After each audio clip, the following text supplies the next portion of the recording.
Right. Well, thank you, everyone who's here. I wanted to thank the Latin American and Iberian Institute, the University of New Mexico Press, and the Center for Regional Studies that provided a book subvention for the publication of El Feliz Ingenio Neomexicano, which is the book I'll be discussing today. And I wanted to mention something about the book that won't be obvious to you unless you look at the book or have a copy of it. And that is that the book is a transcription and a translation of Felipe Chacón's Poesía y Prosa, the first book of poetry published by a Mexican American in the United States, published in, I believe it's 1924. I just gotta hang on a second.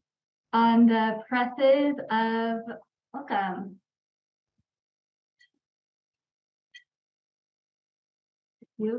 So I'm just starting. I'm Professor Ana Nogar. My co-author, Gabriel Meléndez, won't be able to make it today. He has a family conflict, a death in the family, so he won't be able to make it.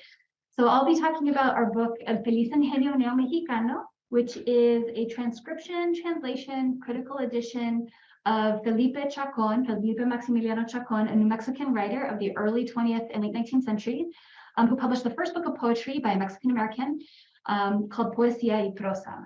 So in the book, we offer two critical introductions, one that's a historical contextualization of the work, and the other that is a sort of contextualization of the type of literature that he's writing. So for those of you who are taking literature classes right now, he writes in sort of a modernista style, which is fairly fascinating, given that at the time when he published this book, 1924, New Mexico was part of the United States. It had been a territory since 1848, and teaching of English in schools was being squeezed out. And Felipe Maximiliano Chacón himself had not had many opportunities to learn Spanish in a formal setting. So he's referencing many Latin American writers rather than American English writers, even though he can write very well in both languages, as we'll see shortly. So in the book, to make sure that we created a sense for the skill of the Spanish language writing and the type of Spanish language writing that he was doing, we made sure to cite the type of poetic form he's using, right? So for those of you who study Spanish literature, you know that the different forms of Spanish poetics have different significations that have nothing to do with the words that are in the poem. For example, an octava real is used to elevate an event, right? If you read an epic poem, the form itself tells you something about the message. Of course, when you translate a poem to a different language, that message gets lost. So in the formatting of the book, we made sure to include on the English translation the style of poetry. If it was a decima, if it was a redondilla, if it was a cuarteta, no? So we wanted to make sure that that sense of poetics carried over into the English translation because it's an important demonstration of his skill as a poet in Spanish. Okay, so let me hop into this. I'm going to be focusing primarily today on Chacón's political poetry. Chacón came from a long family line of Nuevo Mexicanos who were involved in territorial politics, so the politics of when New Mexico had passed its kind of 70-year territorial period, and which predated. So his uncle, Rafael Chacón, wrote the account of Kearny's attack on Santa Fe, which was sort of the moment of transition in New Mexico from being part of Mexico to being part of the United States. His family was extraordinarily deeply involved in politics. His father had founded a newspaper, and had also been the superintendent of schools in Santa Fe.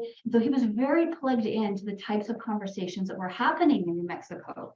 And the types of conversations that were happening in the English language press were very different than the type of conversations that were happening in the Spanish language press in New Mexico. So I'm going to talk a little bit about the political side of what he writes today.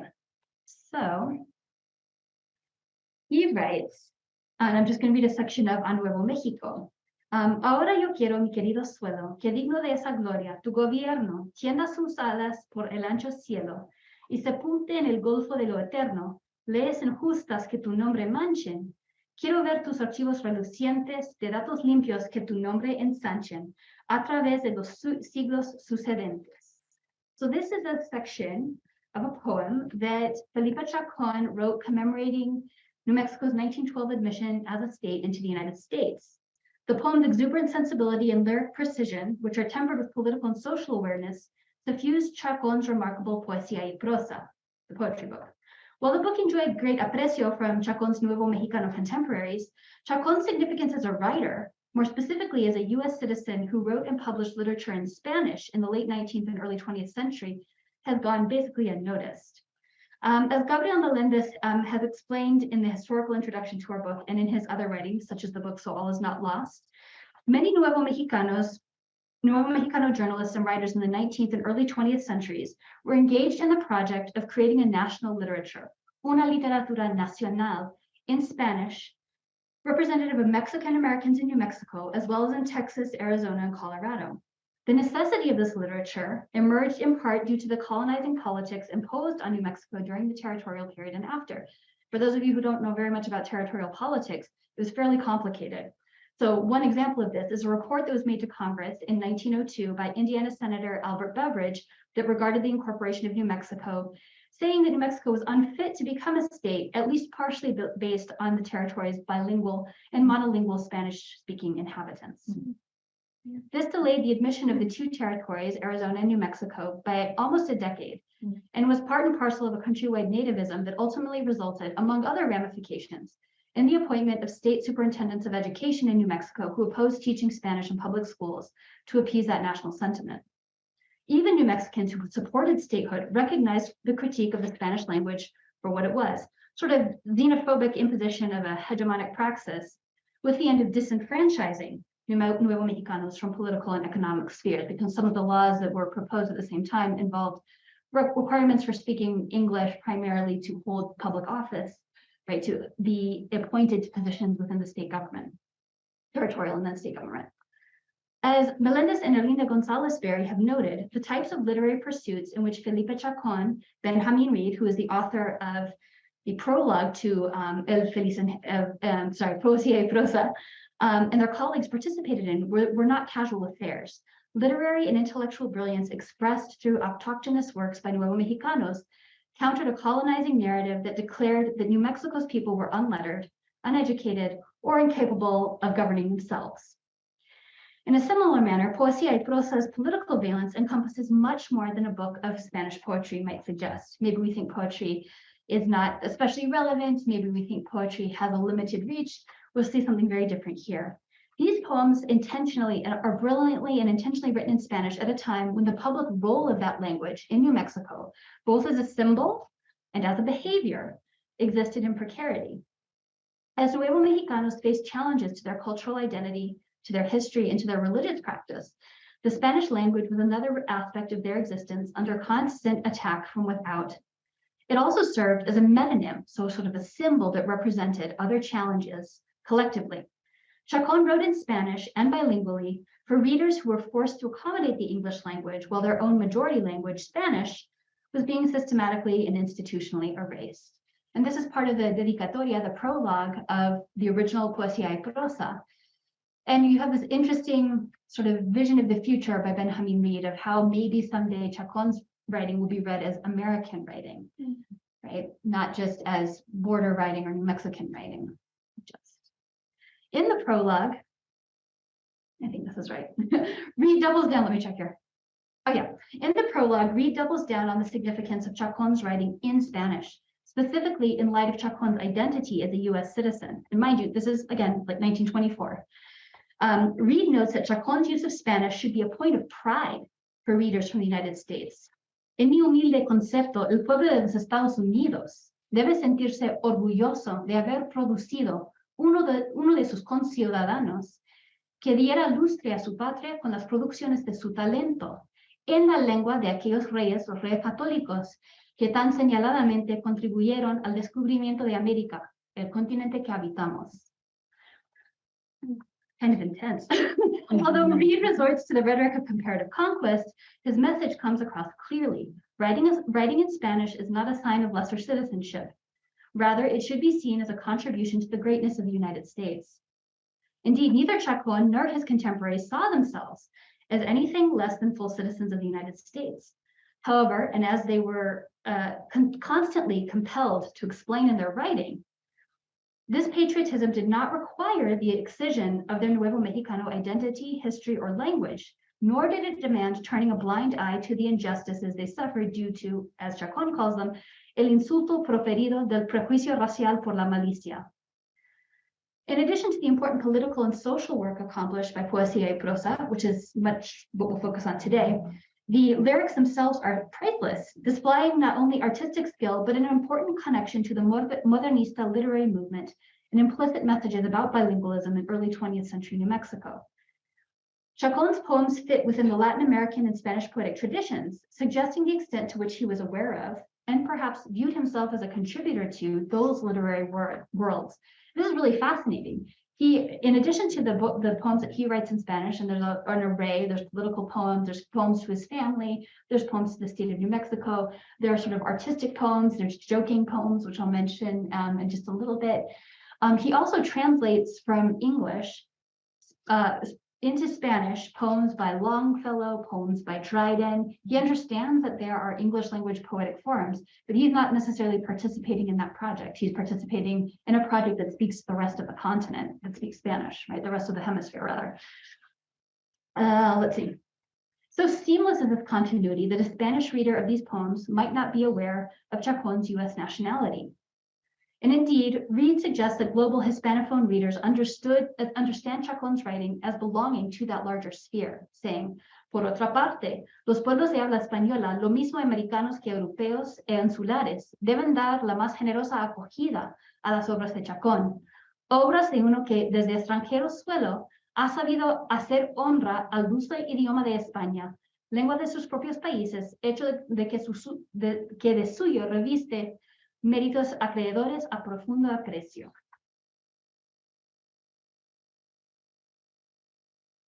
Reed makes explicit the connection between Chacón's work and its potential readers in America, Europe, and Philippines who would recognize in it not only the language, but also familiar poetic forms and tropes. There's a lot of foreheads that are crowned with laurels. There's some blonde princesses in there. There's some elements of these particular poetic tropes that emerge, as well as unique things that he adds to poetic forms in here.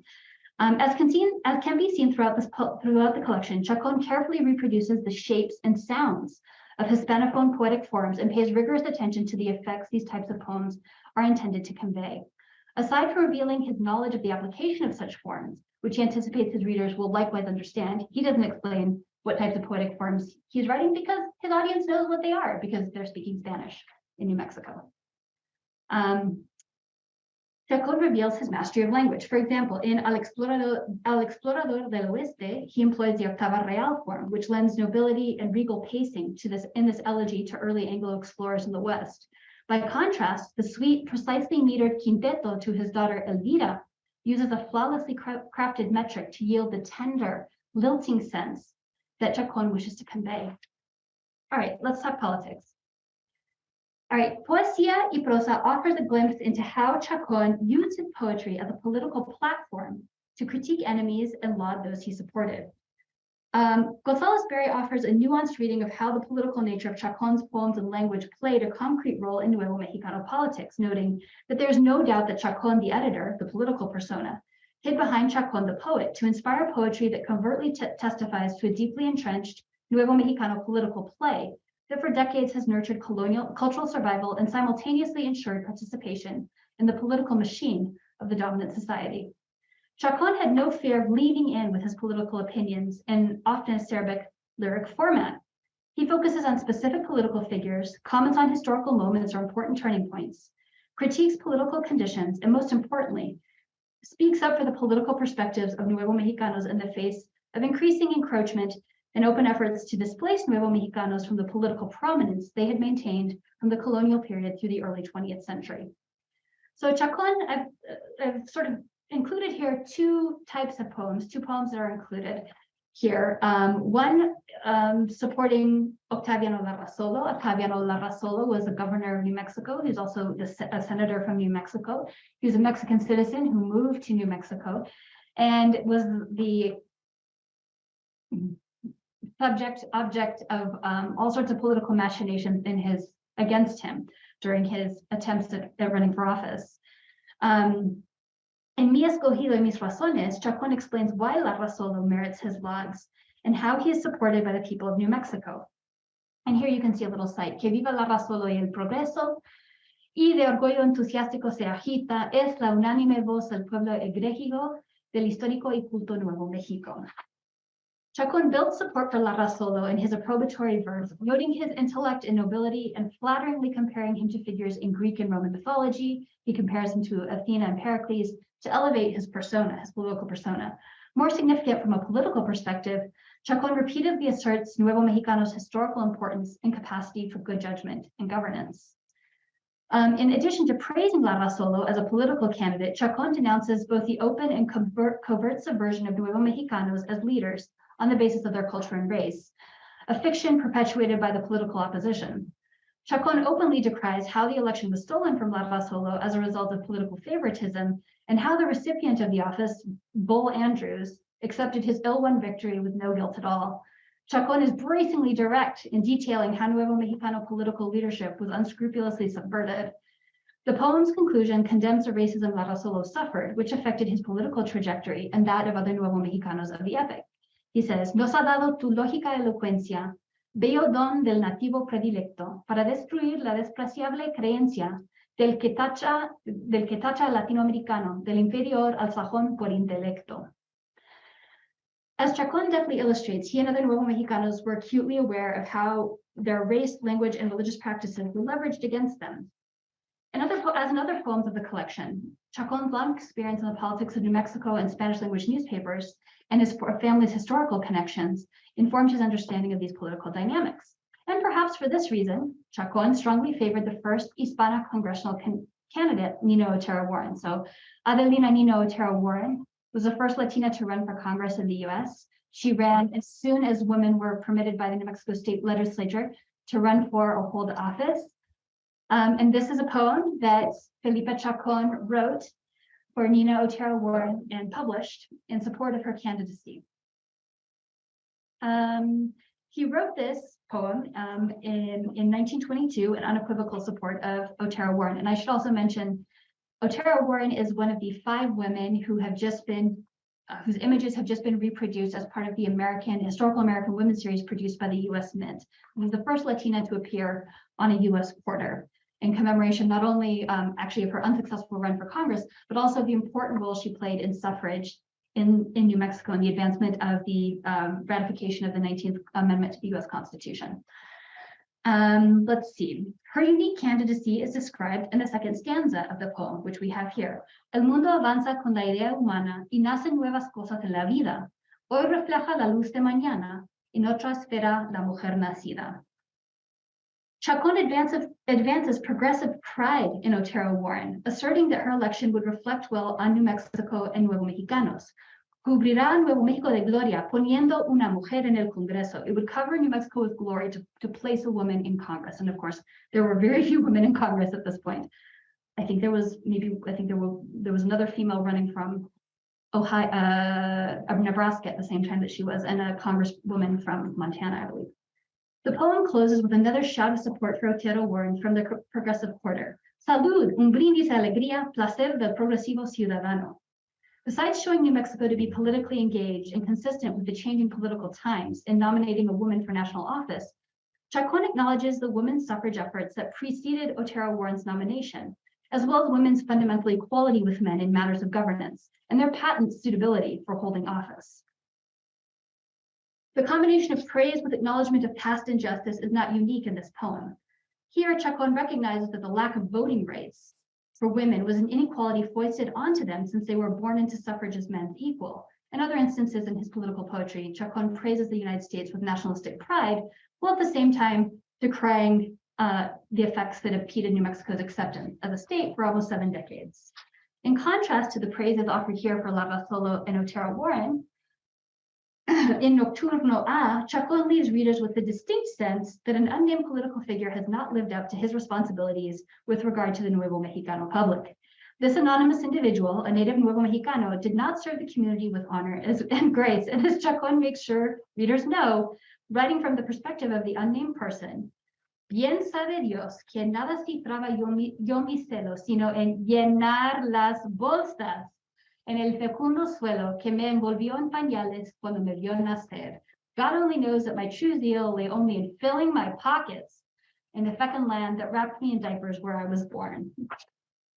This is not Chacón's only open critique of those who would govern in New Mexico. In other poems, Chacón offers firm exhortations and advice for Nuevo Mexico's leaders, as in A los Legisladores, which commemorates the first legislative session for the new state. Chacón advises representatives on how they will be seen by future Nuevo Mexicanos, offering opinions about how they should comport themselves so they will be positively remembered through the long lens of history. And again, there's only a state legislature after New Mexico becomes a state. So this is post-1912, the first meeting of the state legislature. ¿Queréis ser acreedores al respeto y admiración de la nación futura? De vos mismo depende, pues ya sabéis lo que el deber exige, y que en la vida quien lo cumple asciende, y en el orgullo de su prole rige. Chacón both commemorates the moment when New Mexico's internal governance became that of a state and not of a territory, and makes clear the responsibilities of incumbent on those leaders, made more acute by the frequent negative representations of Nuevo Mexicanos in the English language press. In A Nuevo México, en su admisión como Estado, provides an illustrative example of Chacón's skill in couching political commentary in verse. In this piece, patriotic sentiment is first amplified and then tempered. So he winds us up and then rolls us down. Chacón opens the poem with ebullience and effortless poetic style. Por fin habéis logrado, suelo mío, de lauros coronó tu altiva frente, alcanzando del cielo de estío una estrella gloriosa y esplendente. He then says, que viva Nuevo México el Estado, long live the state of New Mexico. This dizzying nationalist rhetoric makes Chacón's about face a few verses later especially unexpected.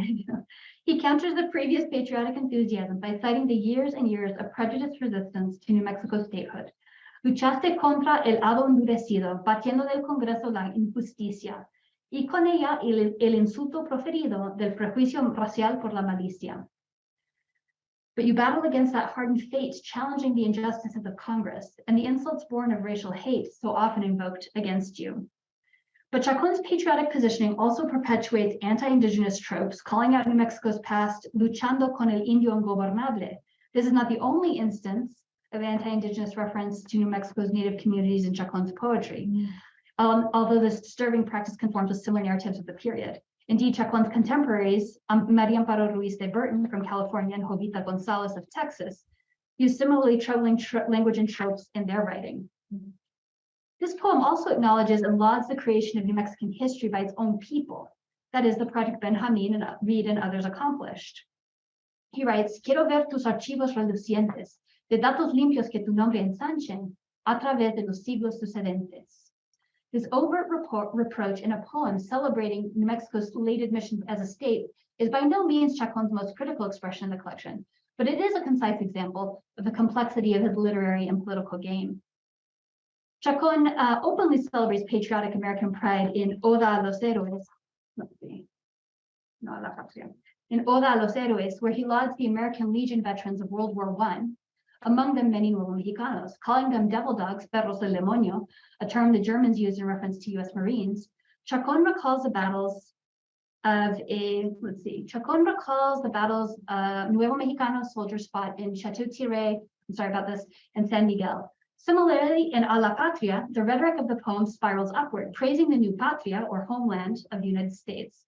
Mi patrio amor solicito brindarte, que resistir no puede ni el cinicismo, las glorias sin igual de tu heroísmo. The poem goes on to extol the nation's founding fathers by name.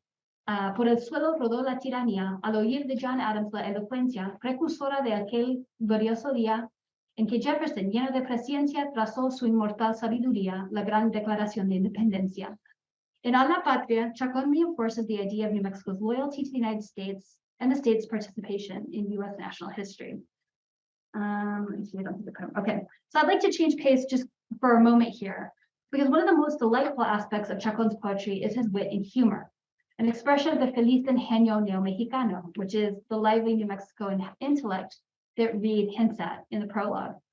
This is evident not only in how he pokes fun at particular political and public figures, as in un republicano real, and again, he's making fun of Bull Andrews, and he plays with the idea of a real as a piece of money, and the idea of somebody who's a real so-and-so, which he doesn't fill in that idea, depicts characters as Melitón and Eustacio Carlota, or lampoons a would-be suitor who admires his beloved's ojos negros It ends up with a pair of ojos negros himself, but also in wordplay. Chacón's pun-like jokes in several of the poems bring a chuckle because of their lighthearted approach and play on words. In Caso Florido, for example, he plays on how a woman's name changes in the Spanish tradition when she marries.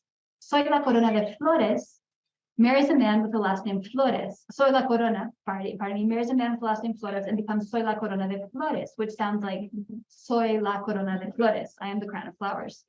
The marriage is, as Chacón shows, quite the Caso Florido or the flowery affair. Something similar happens in Caso Doloroso, where Dolores, named for the Virgin of Sorrows, Fuertes marries Gonzalo Ijar, becoming Dolores Fuertes de Ijar, or a strong pain in the flank. In Asunto Enredado, Chacón humorously comments on the circular reasoning of illness and cure, as a young man with a poor memory is advised to take a prescription to improve it, but he can't remember to do so. A similar quiet jest is in place with the couple in Alternados. In Una Agudeza, Chacón shows a brother and sister pairing their wits. First, the sister sings a verse to her brother that compares her face to the expensive pictures she carries. Que jaras tan caras vendo. In return, her brother, más que Juanito era Juan, y más que Juan era Trujan, which means he was more of a Juan than a Juanito, and more than a Juan, he was a rascal, uses wordplay to make it sound as though her face is tired and worn. Que cara ajada estoy viendo. What a tired face I staged. There are many other possible topics that we can discuss, and I'd like to share with you a piece of the introduction of Gabriel's introduction to the book in just a moment. But I think that one of the things that's most interesting about Felipe Chacón's poetry is the moment in which it's produced, the type of voice that it's representing, and the fact that really the book managed to exist at all. Mm-hmm. His poetry and prose reveal the mind of a brilliant thinker who is socially active and politically engaged. Poesía y prosa is a work of art manifesting the literatura nacional that many Nuevo Mexicanos strive to produce. Authors, including Felipe Chacón, sought to create a body of literature not only for the sake of pleasure, one that alcanza a servir de solaz y recreo para hacer amenas las horas que se dedican a su lectura, which is what Chacón writes about it, to manage a type of literature that manages to provide solace and recreation, and to make the hours dedicated to its reading pleasant, but also the demonstration of Nuevo Mexicano intellect in the face of criticism and political marginalization based in part upon the use of Spanish language. Chacón created this literature in the hours between his paying jobs, spinning art out of that limited time and place. This is not space. This is not somebody who was writing poetry professionally and to make money off of writing poetry. They were writing poetry while primarily editing a newspaper and supporting a family. Indeed, we wonder if there are more Nuevo Mexicanos examples yet to be found. Reed says, muchas de las poesías que Chacón ha escrito durante su vida no verán jamás la luz de la publicidad. Se han perdido en el naufragio de la desidia, como él mismo lo dice. Many of the poems that Chacón has written during his life will never see the light of day as published works. They have been lost drowning in indolence, as he himself says. If poesía y prosa is what remains of Chacón's much larger body of literary writing, the tip of the iceberg of his larger literary production, what might be recovered from other Nuevo Mexicanos of his epoch, writing in Spanish or bilingually? We wonder which writers of his generation, laboring quietly in Spanish, might have abandoned their writing or, lacking a legacy such as that was provided by his daughter, Doña Herminia Chacón, and there's a poem dedicated to her here, produced works that have soundlessly languished. We agree with Benjamin Reed that este libro, Poesía y Prosa, sin presumir yo virtudes de profeta, está destinado a labrar una memoria imperecedera para este hijo privilegiado del gran estado de Nuevo México. Without attributing to myself the virtues of a prophet, Poesía y Prosa is destined to carve out an everlasting memory for this favored son of the great state of New Mexico. With this volume, we hope to make the works of El Feliz Ingenio Neomexicano, Felipe M. Chacón, available to present-day readers, and in doing so, we acknowledge his literary and historical complexity. So I wanted to share, though, really briefly with you. I think sometimes when we read poetry or we read literature out of a sort of sense of historical context, we kind of lose some of the richness, especially in pieces such as these, which were published before they were collected together in a book. Several of the pieces were published in the newspaper in La Bandera Americana. And in fact, we feature at the end of the book, in the in the appendix, there are images from the republications of some of these poems that were reproduced in La Bandera Americana. So this one is La Navidad, which was published for several years, this Christmas poem that he wrote. This is the reprint, actually, of the poem praising Nina Otero Warren, the acrostic for Felipe Chacón, and there was also a coupon for the purchase of Poesía y Prosa that was published in La Bandera Americana. But of course, Chacón was one of, as I mentioned, a group of writers in New Mexico, very well studied in So All Is Not Lost, and my co-author, Gabriel Meléndez's book, So All Is Not Lost. And as part of this community, there's a conversation that occurs among these Spanish language newspaper editors. They know each other well, they know each other's foibles, and occasionally they like to roast each other in the newspaper. So I'm going to read from a section of a particularly pointed poem that was published at Christmas time.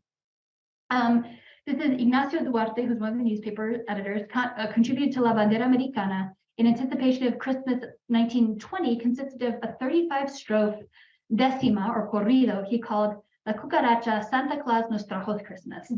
The verses start out with a local figure, the roach, fretting over the prospect of a dismal and giftless Christmas. Around midnight, Santa, who is traveling through southern Colorado and New Mexico towns, appears.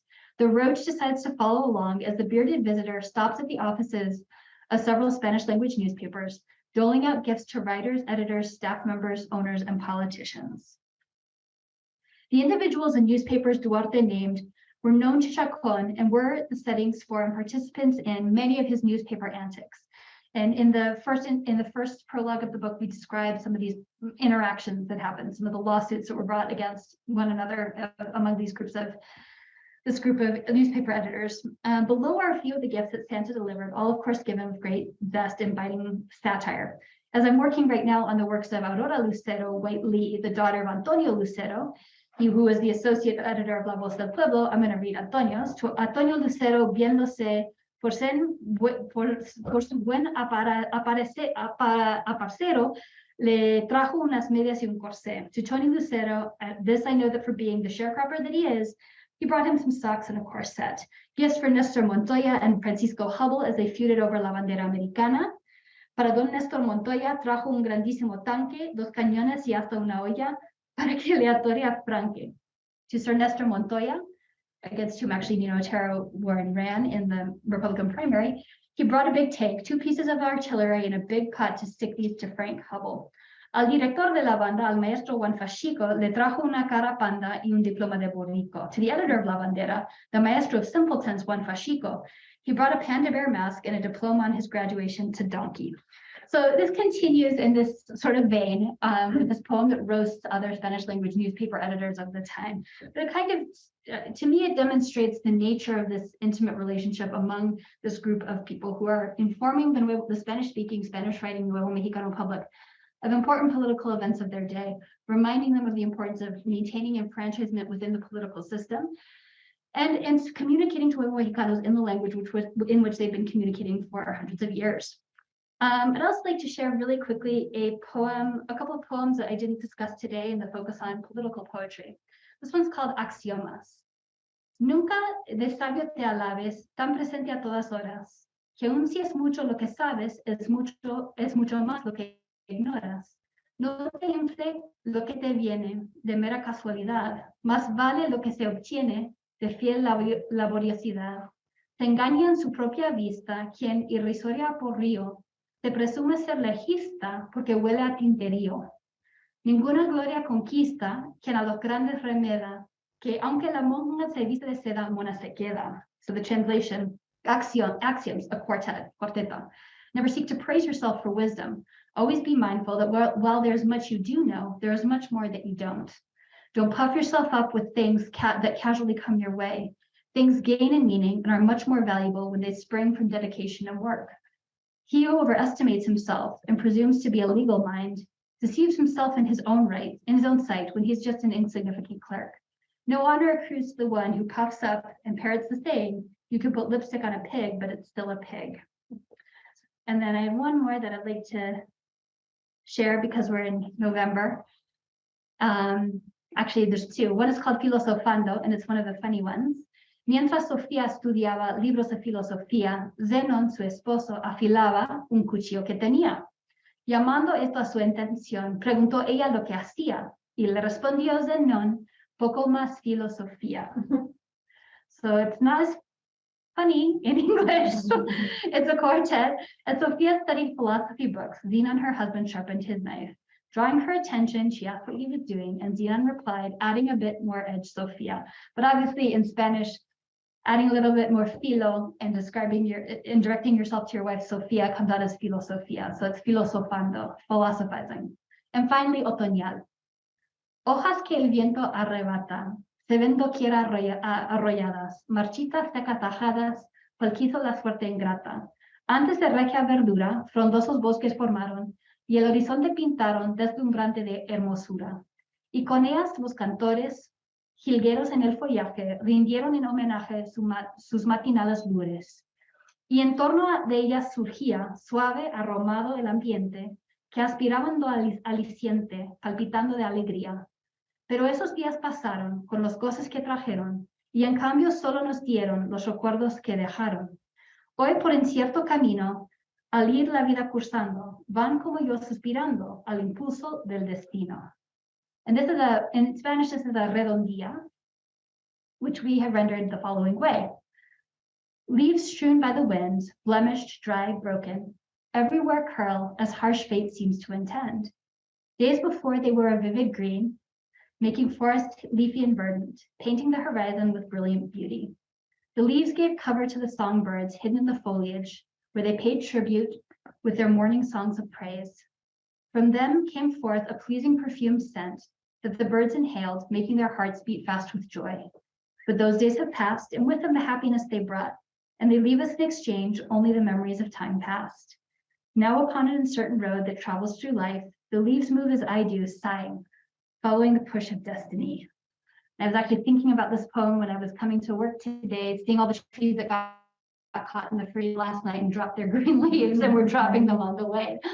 So I want to thank you all for joining us for this talk today. I don't know how the questions work on Zoom, Marlene, but if there are any questions, I'd be happy to answer Zoom ones or questions of people in the room. Yeah, thank you so much, Donna. Yeah, so we don't have any yet for Zoom, but if anyone in the room has a question for Dr. Nogar. Thank you for the presentation, and translation is so difficult regardless. Translation of verse is even more challenging. Translation of verse with humor even more challenging. So that was really one of the other challenges is that he's writing his poems like a modernist, like a modernista, Latin American modernista. That is very, very hard to translate. There's a lot of inversion of word order. There's a lot of sort of very, very long, sort of extended metaphors kind of sifting through to figure out not only what is actually being expressed, but then how do you give it any of sort of the similar grace that the original version had. Of course, it's much easier to rhyme in Spanish than it is in English. So there are many more options for rhyming than there are in English because of the way the language works.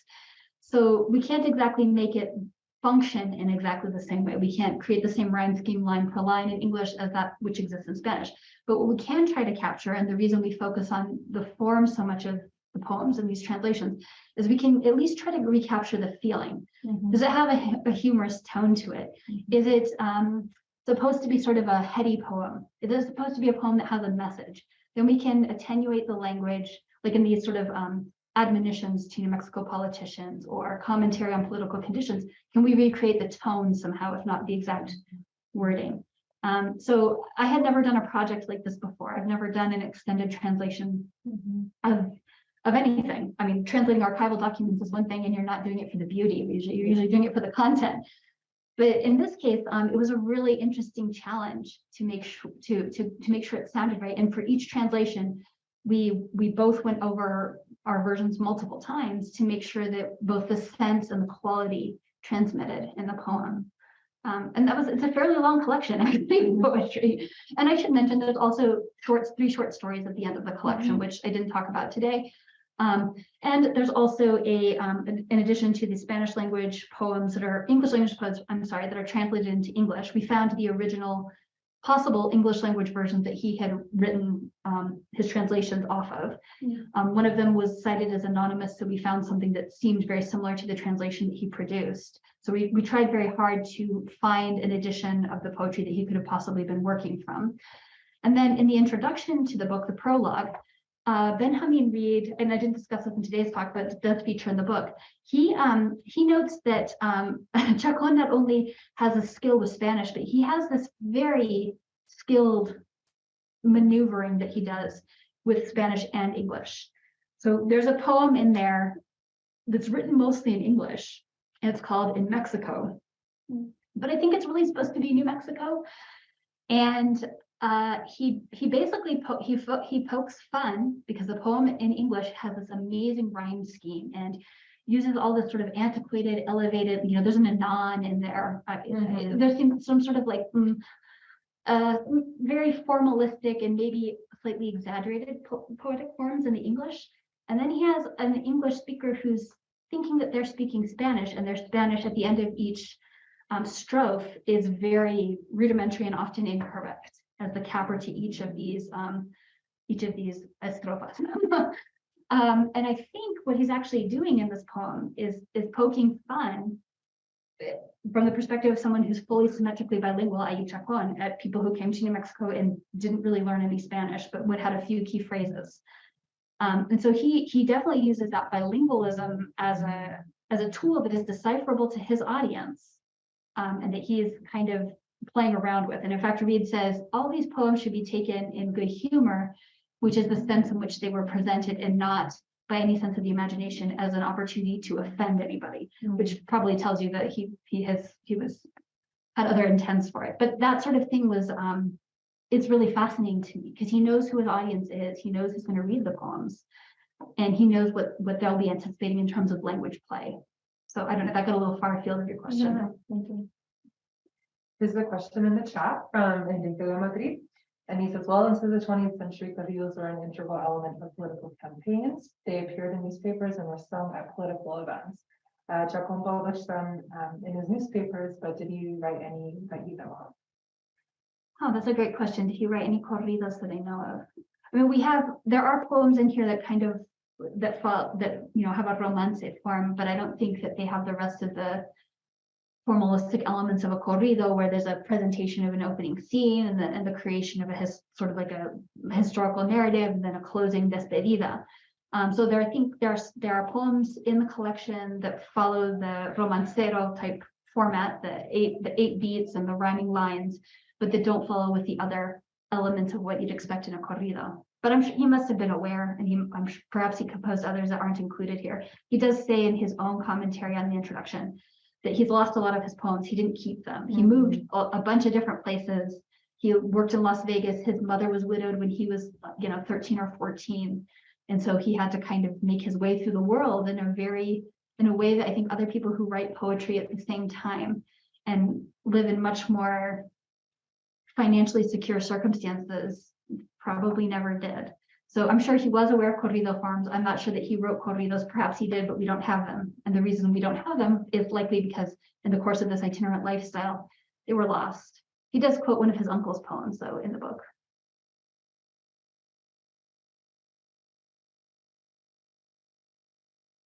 Any other questions? Enrique says gracias. If that's the end of the questions regarding this book, I'd like to suggest, if for anyone who'd like to join us on December 7th at noon, I'll be presenting with a group of undergraduate and graduate students that I've been working with this semester, all under various UNM supported fellowships for research. And the name of the talk it's a research roundtable, Researching the Spanish-Speaking Southwest, Undergraduate and Graduate Research Grants and Projects. It will be December 7th, as I said, at noon in the Language Learning Center, which is on the first floor of Ortega Hall. If anyone is interested in hearing about these amazing research projects, which one of them has to do with Aurora Lucero White Lee, the daughter of newspaper editor Antonio Lucero, or the a project by master student Maria Vilma, who just won the Lobo Bites competition regarding mentorship among Latinas in higher education. Please come. If you're interested in knowing more about the opportunities for sponsored undergraduate research or sponsored graduate research, we'll be specifically addressing how you can apply and where you can apply and when you can apply for these types of programs. And would love to have you there. This is sort of, I think this is sort of a natural continuation of what we were doing with the Feliz Ingenio Neomexicano, growing a new generation of scholars and writers who are interested in these topics. Thank you so much.